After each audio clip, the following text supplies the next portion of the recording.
Please join me in welcoming our next candidate, my good friend and sister, our speaker, Adrienne Adams. Hey. Thank you. Good to see you. Thank you. There you go. How are you? Nice.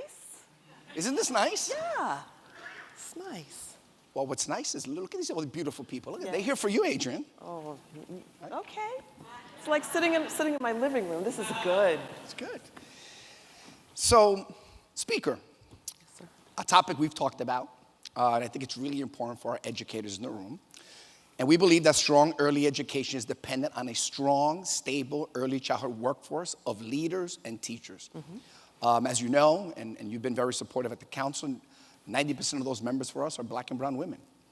For years, our union has argued that our members who work in CBOs should be put on a path to parity with their DOE counterparts. As mayor, what specific steps will you take to improve pay equity for those educators? Thank you for the question. And again, it's a pleasure to be with you. It's a pleasure to be with all of you. I think you know that I come out of this space. I actually taught to the CSA credential, to the credential early childhood educators. So I taught those who are teaching our youngest children. As a matter of fact, when I was matriculating at Spelman, and I'm dating well, we do still have, the work that you do while you're going to school at the same time. Yeah, I was doing that, but we had a daycare center on campus. And so that was my first job, working with small children. And I actually minored in early childhood education. Really? I didn't know. So I'm a part of this space, a true family part of this space. So I'm really, really sensitive when it comes to items of our children, our teachers, our educators.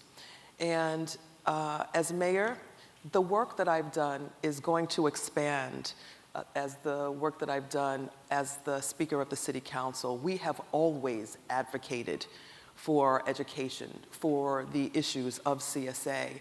We have always put those as our priorities. When our mayor has at times chosen to cut certain things, it's been the council that's truly been the fiscally responsible party of City Hall to make sure that our children are taken care of to the best of our abilities. As mayor, my plan is to expand on that good work, to continue to live in that space of sensitivity when it comes to education.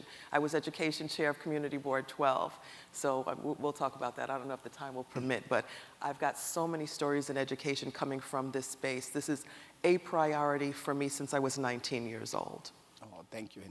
And I'm long from 19 now. I do want to take the opportunity to thank you publicly because it's so true.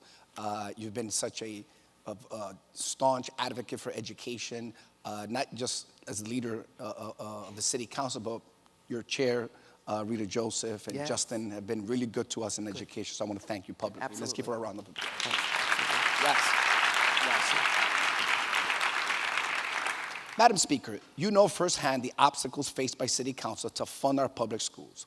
What would you do differently if you were mayor regarding funding for our schools?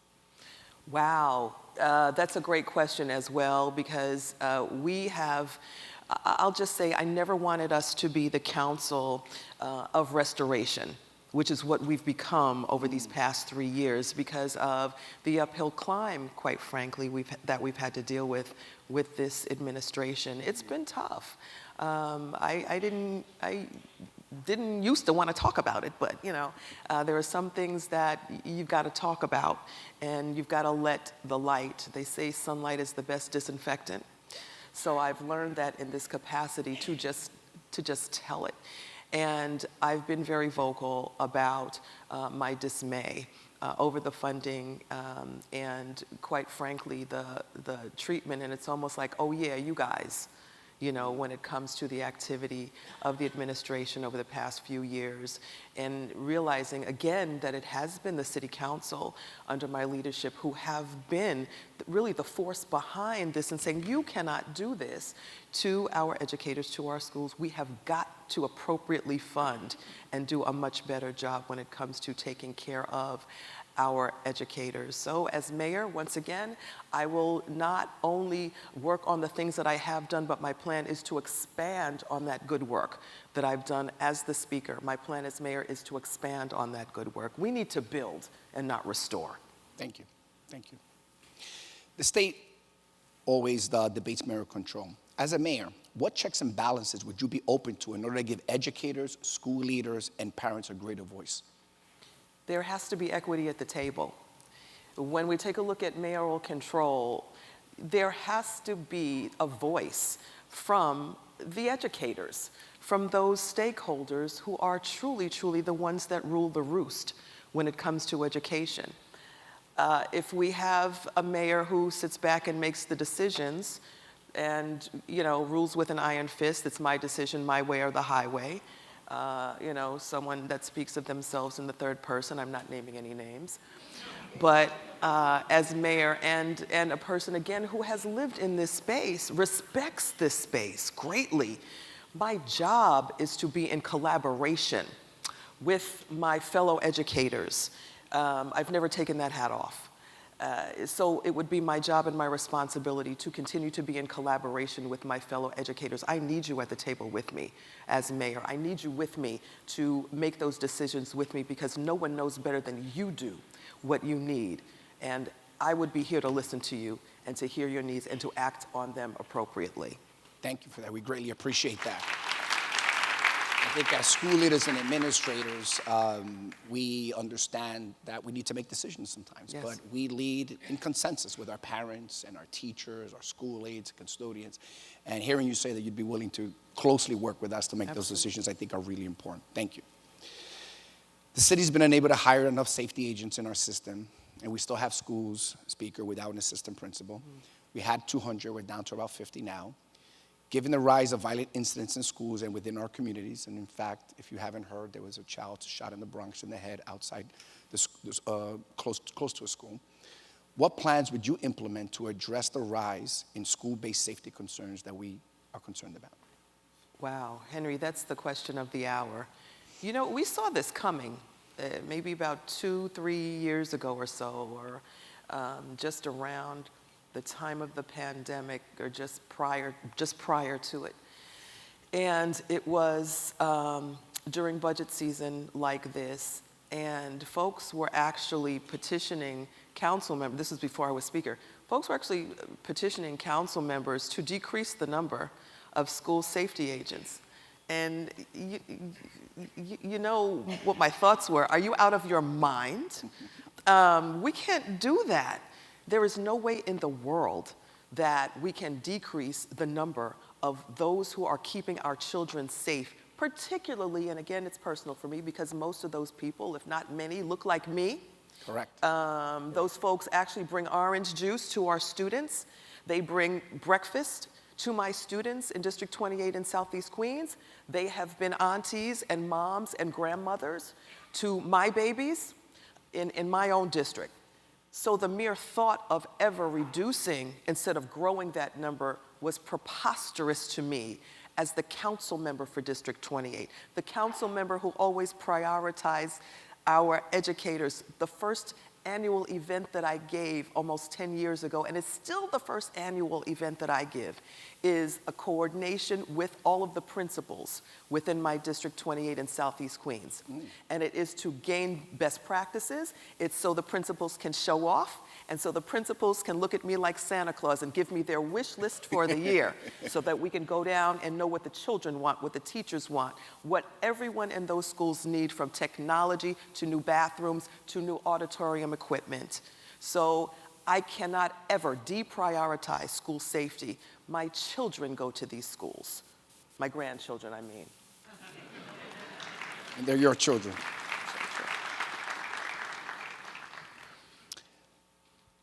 The remote work provision in our contract has been a huge success. Yeah. As mayor, right now it's a pilot. Would you consider making remote work permanent in New York City? Oh, I absolutely would. We've seen the benefit of remote work. We've seen the fact that remote work prevents retention, which is something that we need right now in the education space, because we are losing educators. Our numbers are going down particularly because of Tier 6. Correct. Thank you, Andrew Cuomo. Recognize. But we are losing our precious educators because of Tier 6. That is the reason for much of our retention issues in our education space in our schools, because of Tier 6. And because that was the gift that keeps on giving in 2025 under his leadership and his command as governor. So we've got to recognize that as fact. Remote work is a necessity. It became a necessity when we were under the pandemic, and in stretching it now because of the need to ensure that our numbers grow. Particularly, we're going to see our numbers rise in educators and teachers because of the class size law that we must comply with. And we're going to have to ensure, and I will ensure as mayor, that the APs are prioritized. I believe that we need an AP in every school to partner, to fortify our principals and our children. Those APs are an essential factor, and it's going to be my job to help prioritize in making that a reality for all schools. Yeah. Thank you I think our folks here are very sensitive to the issue around Tier 6 and the recruitment and retention problem that is. So it sounds clear to me that you would walk hand in hand with Labor to Albany to change Tier 6. You better believe it. I mean, thankfully, I've got a good relationship with the governor. Again, that's something that a former governor does not have. Kathy and I have a good relationship. And, oh yeah, I told you I was going to tell the truth. She speaks a lot of truth to power. That's why she's the speaker. But you all should know, you should know the truth, though. But the governor and I do have a great relationship, and it is going to be my pleasure to work with her in collaboration to help tear down, reform Tier 6, as well as work hand in hand to go to Washington to meet Donald Trump together. How about that? Two women leading the state and the city. State of New York, the greatest state in the country. That's right. Speaker, we have always believed the best candidate to lead our system should have some experience leading a New York City public school. What would you prioritize in selecting a chancellor, and will you commit to appointing a chancellor with direct experience in our system? Oh, I think it's needed. In my mind, I don't think there's any greater chancellor than one that has direct experience in leadership, in being a principal. I don't see how that's possible. I know under prior administrations we have had chancellors, and the pushback has been tremendous in the 80s and the 90s. Again, I don't want to name names, but I remember. Oh, I was education chair of Community Board 12 in Queens, and wow, what disastrous individuals were chosen as favors. But under my leadership, I would absolutely ensure that our school's chancellor would have to be someone that knows the schools, knows the system, knows the DOE, knows the children, knows how to sympathize and empathize with our parents, with our parent coordinators and others. So that individual would have to be someone that has had prior leadership, primarily a principal of a school. Thank you. Yeah. Thank you for that. Speaker, can you share a school leader, an educator, maybe someone in your district now who has significantly shaped your life or your community? Wow, who has significantly shaped my life? It would have to be, are we talking a past teacher or are we talking somebody right now? Pick one. Oh boy. It could be from your past, it could be current. I've got a few. My role model in college was my psychology professor. Her name was Dr. Jacqueline Ray. She taught at York College, and I went to York College for a year and a half before I transferred to Spelman College. And Dr. Ray, her presence would fill the room. I actually became a psychology major after being a music theory major at York College. Her presence in the room was so commanding, but it was so personal at the same time. She met something, her spirit met something in my spirit that I didn't know that I needed, but looking at that woman, to me, she was perfection in education. And at the same time, having a great sense of humor, being a great leader, and being an amazing professor. one that I learned how to balance being a student along with being, I want to say a regular person, but you know, you take that student hat off when you come home and you just kind of chill. She had the perfect balance of that to me. And she is still around. People that have gone to school around the same time as we remember Dr. Jackie Ray. She was that college professor. And my intention when I graduated from Spelman was to teach psychology to college freshmen on the collegiate level. But guess what I never did? Speaker, thank you so much for That's your it? time today. That's all the time we have for today. But thank you for your partnership. Thank you. What a pleasure. Thank you. Thank you. You're the best. Absolutely. Fantastic. Okay, I'm going to grab my water. Thanks, everybody. Pleasure.